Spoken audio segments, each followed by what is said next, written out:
ಕದನಕ್ಕೆ ಅಲ್ಪ ವಿರಾಮವೋ ಪೂರ್ಣ ವಿರಾಮವೋ? ಹೈ ಸಭೆ ಸೀಕ್ರೆಟ್ ಏನು? ಸಂಧಾನ ಸೂತ್ರ ಸಿದ್ಧಾನ? ಇದು ಕದನ ವಿರಾಮದ ಸುದ್ದಿ.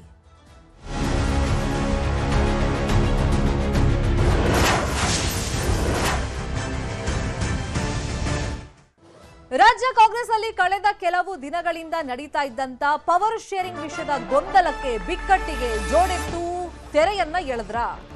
ನಿನ್ನೆ ಜಂಟಿ ಸುದ್ದಿಗೋಷ್ಠಿ ಮಾಡೋ ಮುಖೇನ ನಮ್ಮಿಬ್ಬರ ಮಧ್ಯದಲ್ಲಿ ಯಾವುದೇ ಡಿಫರೆನ್ಸ್ ಇಲ್ಲ, ಭಿನ್ನಾಭಿಪ್ರಾಯ ಇಲ್ಲ ಅಂತ ಇಬ್ರು ಘೋಷಣೆ ಮಾಡಿದ್ರು. ಹಾಗಾದ್ರೆ ಈ ಪವರ್ ಶೇರಿಂಗ್ ಅನ್ನೋ ಕದನಕ್ಕೆ ಅಲ್ಪ ವಿರಾಮನ ಅಥವಾ ಪೂರ್ಣ ವಿರಾಮನ? ನವೆಂಬರ್ ಕ್ರಾಂತಿ ಅನ್ನೋದು ಈಗ ಮುಗಿದ ಅಧ್ಯಾಯ. ಒಂದ್ ಕಡೆ ನವೆಂಬರು ಮುಗೀತು, ಇನ್ನೊಂದ್ ಕಡೆ ನವೆಂಬರ್ ಕ್ರಾಂತಿನೂ ಮುಗಿದು ಹೋಯ್ತು. ಏನೂ ಆಗ್ಲಿಲ್ಲ ರಾಜ್ಯ ಕಾಂಗ್ರೆಸ್ ಅಲ್ಲಿ. ಇನ್ನು ಇವತ್ತು ದೆಹಲಿಯಲ್ಲಿ ಸೋನಿಯಾ ನೇತೃತ್ವದಲ್ಲಿ ಮಹತ್ವದ ಸಭೆ ಇದೆ, ಕಾಂಗ್ರೆಸ್ ಸಂಸದೀಯ ಮಂಡಳಿ ಸಭೆ.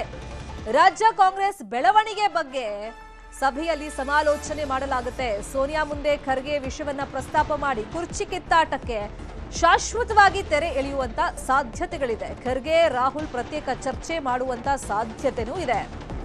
ನಿನ್ನೆ ಡಿಕೆ ಶಿವಕುಮಾರ್ ಅವರನ್ನ ಸಿದ್ದರಾಮಯ್ಯ ಅವರು ಅವ್ರ ಮನೆಗೆ ಕಾವೇರಿಗೆ ಕರೆಸಿ ಬ್ರೇಕ್ಫಾಸ್ಟ್ ನೆಪದಲ್ಲಿ ಒಗ್ಗಟ್ಟು ಪ್ರದರ್ಶನ ಆಯಿತು.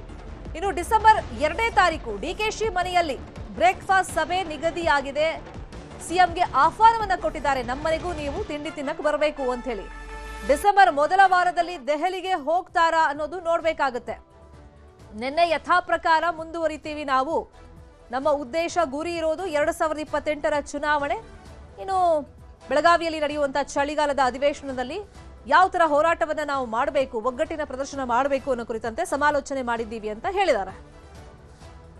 ಇನ್ನು ನನ್ನ ಮತ್ತು ಸಿಎಂ ನಡುವೆ ಭಿನ್ನಾಭಿಪ್ರಾಯ ಇಲ್ಲ, ಪಕ್ಷದಲ್ಲಿ ಎಂದೂ ನಾನು ಗುಂಪುಗಾರಿಕೆ ಮಾಡಿಲ್ಲ ಅಂತ ಹೇಳಿ ಡಿಸಿಎಂ ಡಿಕೆ ಶಿವಕುಮಾರ್ ಹೇಳಿಕೆಯನ್ನ ಕೊಟ್ಟಿದ್ದಾರೆ. ಕೃಷ್ಣ ಕಾಲದಿಂದ ಹಿಡಿದು ಈಗಿನ ತನಕ ಯಾವುದೇ ಗುಂಪುಗಾರಿಕೆ ಮಾಡಿಲ್ಲ ಅಂತ ನಿನ್ನೆ ಸುದ್ದಿಗೋಷ್ಠಿಯಲ್ಲೂ ಕೂಡ ಪ್ರಸ್ತಾಪವನ್ನ ಮಾಡಿದ್ರು ವಿಷಯವನ್ನ. ನಾನು ಶಾಸಕರನ್ನ ದೆಹಲಿ ಕರ್ಕೊಂಡು ಹೋಗಲ್ಲ, ಅದೇನ್ ದೊಡ್ಡ ಕೆಲಸ ಅಲ್ಲ, ಗುಂಪುಗಾರಿಕೆ ಮಾಡಲೇಬೇಕು ಅಂತಿದ್ರೆ, ಆದ್ರೆ ಪಕ್ಷ ನಿಷ್ಠೆಯಿಂದ ನಾನು ಕೆಲಸ ಮಾಡಿದ್ದೀನಿ ಅಂತೇಳಿ ಪ್ರತಿ ಬಾರಿ ಮಾಧ್ಯಮದ ಮುಂದೆ ಹೇಳಿಕೆಯನ್ನ ಕೊಟ್ಟಿದ್ದಾರೆ. ನಿನ್ನೆನೂ ಹೇಳಿದ್ರು, ಇವತ್ತೇನ್ ಹೇಳಿದ್ರು ಕೇಳೋಣ. ನಮ್ಮಲ್ಲಿ, ನನ್ನಲ್ಲಿ, ಸಿದ್ದರಾಮಯ್ಯನಲ್ಲಿ ಯಾವತ್ತೂ ನಮಗೆ ಭಿನ್ನಾಭಿಪ್ರಾಯ ಇಲ್ಲ. ನಾನಂತೂ ಗುಂಪು ಮಾಡಕ್ಕೆ ಯಾವತ್ತೂ ಹೋಗೋದು. ನಾನು ಇವೆಲ್ಲ ಗಮನಿಸಿರ್ಬೇಕು. ಡೆಲ್ಲಿಗೆ ಹೋಗ್ಬೇಕಾದ್ರೆ ನಾನು ಒಬ್ಬ MLA ನನ್ನ ಜೊತೆ ಕರ್ಕೊಂಡು ಹೋಗ್ಬೋದಾಗಿತ್ತು, ಅದೇನು ದೊಡ್ಡ ಕೆಲಸ ಅಲ್ಲ. ಜೊತೆಗೆ ನಾನು ಒಂದು 8 ಜನ ಹಾಕೊಂಡು 5-6 ಜನ ಹಾಕೊಂಡು ಹೋಗ್ಬೋದಾಗಿತ್ತು. ಅದರಿಂದ ಏನೂ ಪ್ರಯೋಜನ ಆಗಲ್ಲ. ನಾವು ಒಂದು ಸ್ಥಾನದಲ್ಲಿ ಇರೋರು, ಪಾರ್ಟಿ ಪ್ರೆಸಿಡೆಂಟ್ ಅಂದರೆ I am like A father figure. I may be Young. ಎಲ್ಲರನ್ನೂ ಒಟ್ಟಿಗೆ ತೆಗೆದುಕೊಳ್ಬೇಕು. ನನಗೆ 140 ಜನ ನನಗೊಂದೇ. ನಾನು ಯಾರನ್ನೂ ಡಿಫ್ರೆನ್ಶಿಯೇಟ್ ಮಾಡೋಕ್ಕೆ ನಾನು ಯಾವತ್ತೂ ಹೋಗೋದು. ನನಗೂ ಅವ್ರಿಗೂ ಯಾವ ಥರದ ಭಿನ್ನಾಭಿಪ್ರಾಯ. ನಾನು ಯಾರಾದ್ರು ಕುಮಾರಸ್ವಾಮಿ ತಾವು ಕೆಲಸ ಮಾಡೇನೆ ಎಷ್ಟು ನಿಷ್ಠೆಯಿಂದ ಕೆಲಸ ಮಾಡಿದ್ದೀನಿ ಅಂತ ನನ್ನ ಆತ್ಮಸಾಕ್ಷಿ ಗೊತ್ತು, ದೇವ್ರಿಗೆ ಆತ್ಮಸಾಕ್ಷಿ ಗೊತ್ತು. ಕುಮಾರಸ್ವಾಮಿ ಒಪ್ಪದೇ ಇರ್ಬೋದು, ಅದು ಬೇರೆ ವಿಚಾರ. ಬಟ್ ಆ ಕುಮಾರಸ್ವಾಮಿಗೂ ನಾನು ಲಾಯಲ್ ಆಗಿ ಇತ್ಕೊಂಡು ಕೊನೆಯ ದಿನದವರೆಗೂ ಆ ಸರ್ಕಾರ ಉಳಿಸ್ಬೇಕು ಅಂತ ನಾನು ಎಷ್ಟು ಪ್ರಯತ್ನ ಮಾಡಿದ್ದೀನಿ ಅಂತ ಅವ್ರ ತಂದೆಗೂ ಗೊತ್ತಿದೆ. ಆಮೇಲೆ ಏನು ಬೇಕಾದ್ರೆ ಅವ್ರು ಮಾತಾಡ್ಕೊಳ್ಳಿ, ಅವ್ರ ಆಸೆಗೆ ಮಾತಾಡ್ಕೊಳ್ಳಿ, ನಾನು ಅದಕ್ಕೇನು ಬೇಜಾರು ಮಾಡಲ್ಲ. ಸೊ ನನ್ನ ಬದುಕು ಆ ರೀತಿ. ನಾನು ಯಾವತ್ತು ಬ್ಯಾಕ್ ಸ್ಟಾಪ್ ಮಾಡೋನಂತೂ ಅಲ್ಲ. ಏನಾದರೂ ಎದುರುಗಡೆನ ಫೈಟ್ ಮಾಡೋಣ. ಇದೇ ವಿಷಯವಾಗಿ ಇನ್ನಷ್ಟು ಡೀಟೇಲ್ ಆಗಿ ಇನ್ಫಾರ್ಮೇಶನ್ ಕೊಡ್ತಾ ಹೋಗೋದಕ್ಕೆ ನೇರ ಸಂಪರ್ಕದಲ್ಲಿ ಕನೆಕ್ಟ್ ಆಗಿದ್ದಾರೆ ನಮ್ಮ ಪೊಲಿಟಿಕಲ್ ಬ್ಯೂರೋ ರಿಪೋರ್ಟರ್ ಹೆಬ್ಬಾಕ ತಿಮ್ಮೇಗೌಡರು. ತಿಮ್ಮೇಗೌಡ್ರೆ, ಈಗ ನಿನ್ನೆ ಒಗ್ಗಟ್ಟು ಪ್ರದರ್ಶನ ಆಯಿತು, ಒಂದಿಷ್ಟು ಡ್ಯಾಮೇಜ್ ಏನಾಗಿತ್ತು ಪವರ್ ಶೇರಿಂಗ್ ವಿಷಯವಾಗಿ, ಅದನ್ನು ಕಂಟ್ರೋಲ್ ಮಾಡೋದಕ್ಕೆ ಹೈಕಮಾಂಡ್ ಸೂಚನೆಯಂತೆ ಇಲ್ಲಿ ಇಬ್ರು ನಾಯಕರು ನಡ್ಕೊಂಡಿದ್ರು. ಬಟ್ ಇದಕ್ಕೆ ಅಲ್ಪ ವಿರಾಮ ಇಟ್ರ, ಪೂರ್ಣ ವಿರಾಮ ಇಟ್ಟಿದ್ದಾರಾ ಅನ್ನೋದೇ ಈಗ ಉಳಿದಿರುವಂತಹ ಸಸ್ಪೆನ್ಸ್. ಯಾಕಂದ್ರೆ ಇವತ್ತು ಡಿಕೆ ಶಿವಕುಮಾರ್ ಮಾತಾಡ್ತಾ ತನ್ನ ತ್ಯಾಗದ ಬಗ್ಗೆ, ಪಕ್ಷ ನಿಷ್ಠೆ ಬಗ್ಗೆನೇ ಉಲ್ಲೇಖ ಮಾಡ್ತಿರೋದ್ರಿಂದ ಇದು ಮುಂದುವರಿಯುತ್ತಾ? ಹಾಗಾದ್ರೆ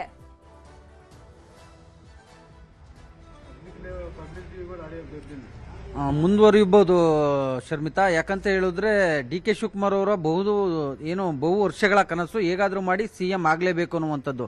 ಹೀಗಾಗಿ ಅವರು ಪ್ರಯತ್ನವನ್ನು ಕೂಡ ಬಿಟ್ಟಿಲ್ಲ, ಮತ್ತೊಂದು ಕಡೆಗೆ ಪ್ರಾರ್ಥನೆಯನ್ನು ಕೂಡ ಬಿಟ್ಟಿಲ್ಲ. ನಿನ್ನೆಯಷ್ಟೇ ಈ ಒಂದು ಸಿಎಂ ಸಿದ್ದರಾಮಯ್ಯನವರ ಜೊತೆ ಬ್ರೇಕ್ಫಾಸ್ಟ್ ಮೀಟಿಂಗ್ ಬಳಿಕ ಟೆಂಪಲ್ ರನ್ ಅನ್ನು ಮುಂದುವರಿಸಿರ್ತಕ್ಕಂಥದ್ದು. ಮಂಡ್ಯ ಜಿಲ್ಲೆಯ ಐತಿಹಾಸಿಕ ಪವಾಡ ಸದೃಶವಾದಂಥ ಭೂ ವರಾಹನಾಥ ಸ್ವಾಮಿ ಟೆಂಪಲ್ಗೂ ಕೂಡ ತೆರಳು ಬಂದಿದ್ರು. ಇದಾದ ಬಳಿಕ ಅವರು ಒಂದು ನಿರ್ಧಾರಕ್ಕೆ ಬಂದಂತೆ ಕಾಣಿಸ್ತಾ ಇದೆ. ಏನು, ಸಂಘರ್ಷದ ಹಾದಿಯಲ್ಲಿ ಹೋದ್ರೆ ನಾನು ಗುರಿ ತಲುಪೋದಕ್ಕೆ ಸಾಧ್ಯ ಇಲ್ಲ ಅನ್ನುವಂಥ ಒಂದು ನಿಟ್ಟಿನಲ್ಲಿಯೇ ಎಲ್ಲ ಒಂದ್ ಕಡೆಗೆ ಸಾಫ್ಟ್ ಹಾದಿಯನ್ನು ತುಳಿದ್ರ ಅಂತ.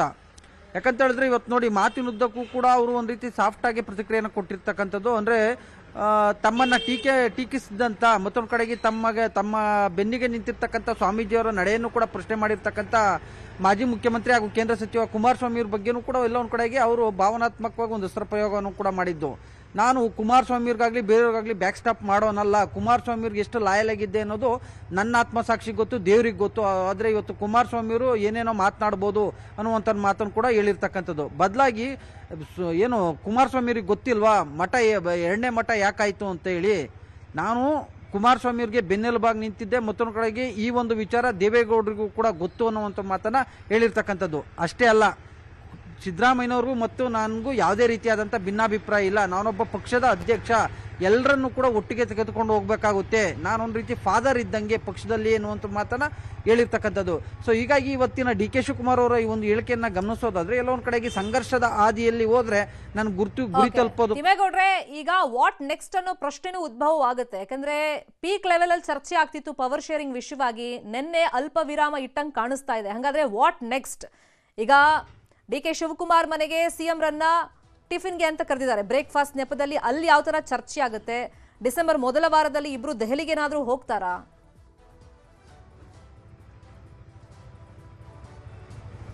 ಖಂಡಿತವಾಗೂ ಹೋಗ್ತಾರೆ. ಇದೇ ವಿಚಾರವಾಗಿ ಇವತ್ತು ಪ್ರತಿಕ್ರಿಯೆಯನ್ನ ಕೇಳಿದಂತಹ ಸಂದರ್ಭದಲ್ಲಿ ಡಿ.ಕೆ. ಶಿವಕುಮಾರ್ ಅವರು ಒಂದು ಮಾತನ್ನ ಹೇಳಿದ್ರು. ಬ್ರೇಕ್ಫಾಸ್ಟ್ ಮೀಟಿಂಗ್ ವಿಚಾರವಾಗಿ ಈಗಲೇ ಹೇಳಿದ್ರೆ ಅದು ನ್ಯೂಸ್ ಸ್ಪ್ರೆಡ್ ಆಗುತ್ತೆ, ನಿಮ್ಗೆ ಹೇಳಲ್ಲ ಅನ್ನುವಂಥ ಮಾತನ್ನ ಹೇಳಿದ್ರು. ಅದರಂತೆ ಡಿಸೆಂಬರ್ 2ನೇ ತಾರೀಕು ಮಂಗಳವಾರ ಬೆಳಗ್ಗೆ ಫಿಕ್ಸ್ ಆಗಿದೆ. ಡಿ.ಕೆ. ಶಿವಕುಮಾರ್ ಅವರ ನಿವಾಸದಲ್ಲಿ ಉಭಯ ನಾಯಕರ ಬ್ರೇಕ್ಫಾಸ್ಟ್ ಮೀಟಿಂಗ್ ಫಿಕ್ಸ್ ಆಗಿದೆ. ಅವತ್ತೇ ಹೈಕಮಾಂಡ್ ಬುಲಾವ್ ಕೊಟ್ಟರು ಆಶ್ಚರ್ಯ ಇಲ್ಲ. ಅವತ್ತೇ ದೆಹಲಿಗೆ ತೆರಳುವಂತ ಒಂದು ಸಾಧ್ಯತೆಗಳಿದಾವೆ ಅಂತ ಹೇಳಲಾಗ್ತಾ ಇದೆ. ಸೊ ಈ ಒಂದು ಕರ್ನಾಟಕ ಕಾಂಗ್ರೆಸ್ನ ಬೆಳವಣಿಗೆಗಳ ಬಗ್ಗೆ ಇವತ್ತು ಕಾಂಗ್ರೆಸ್ನ ಸಂಸದೀಯ ಮಂಡಳಿಯಲ್ಲಿ ಚರ್ಚೆ ಆಗುವಂತ ಒಂದು ಎಲ್ಲಾ ಸಾಧ್ಯತೆಗಳಿದಾವೆ. ಯಾಕಂತ ಹೇಳಿದ್ರೆ ನಿನ್ನೆಯಷ್ಟೇ ಸೋನಿಯಾ ಗಾಂಧಿ ಮತ್ತೆ ರಾಹುಲ್ ಗಾಂಧಿ ಅವ್ರ ಜೊತೆ ಎಐಸಿಸಿ ಅಧ್ಯಕ್ಷ ಮಲ್ಲಿಕಾರ್ಜುನ್ ಖರ್ಗೆ ಅವರು ಚರ್ಚೆಯನ್ನು ಕೂಡ ನಡೆಸಿರ್ತಕ್ಕಂಥದ್ದು.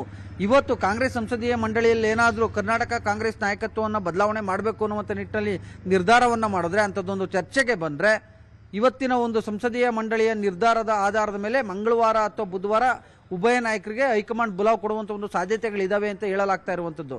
ಸೊ ಹೀಗಾಗಿ ಮಂಗಳವಾರ ಡಿ.ಸಿ.ಎಂ ಡಿ.ಕೆ. ಶಿವಕುಮಾರ್ ಅವರು ಮುಖ್ಯಮಂತ್ರಿ ಸಿದ್ದರಾಮಯ್ಯನವರಿಗೆ ಉಪಹಾರ ಕೂಟಕ್ಕೆ, ಉಪಹಾರ ಸಭೆಗೆ ಆಹ್ವಾನವನ್ನ ಮಾಡಿದ್ದಾರೆ ಅಂತ ಹೇಳಲಾಗ್ತಾ ಇರುವಂಥದ್ದು. ಆ ಒಂದು ಉಪಹಾರ ಸಭೆಯಲ್ಲಿ ಏನಾದರೂ ಉಭಯ ನಾಯಕರಿಬ್ರು ಕೂಡ ಒಮ್ಮತದ ನಿರ್ಣಯಕ್ಕೆ ಬಂದ್ರೆ, ಅಂದ್ರೆ ನಾವಿಬ್ರು ಕೂಡ ಹೈಕಮಾಂಡ್ ತೀರ್ಮಾನಕ್ಕೆ ಬದ್ಧರಾಗಿದ್ದೀವಿ, ಹೈಕಮಾಂಡ್ ಏನ್ ಹೇಳಿದ್ರು ಕೂಡ ಪರಸ್ಪರ ಒಪ್ಕೊಳ್ಳೋಣ ಅನ್ನುವಂಥ ಒಂದು ನಿಟ್ಟಲ್ಲಿ ಆಂತರಿಕವಾಗಿ ಒಂದು ಒಪ್ಪಂದಕ್ಕೆ ಬಂದ್ರೆ ಸಹಜವಾಗಿ ಹೈಕಮಾಂಡ್ ಅವತ್ತೇ ಬುಲಾವ್ ಕೊಟ್ಟು ಒಂದು ತೀರ್ಮಾನಕ್ಕೆ ಬರಬಹುದು ಅನ್ನುವಂಥ ಒಂದು ಲೆಕ್ಕಾಚಾರದಲ್ಲಿ ಇದ್ದಂತೆ ಕಾಣಿಸ್ತಾ ಇದೆ. ಶರ್ಮಿತಾ, ಕಾದ್ ನೋಡೋಣ ಮುಂದಿನ ಬೆಳವಣಿಗೆ. ಥ್ಯಾಂಕ್ ಯು ತಿಮ್ಮೇಗೌಡ್ರೆ ಈ ಕ್ಷಣದ ಮಾಹಿತಿಗೆ.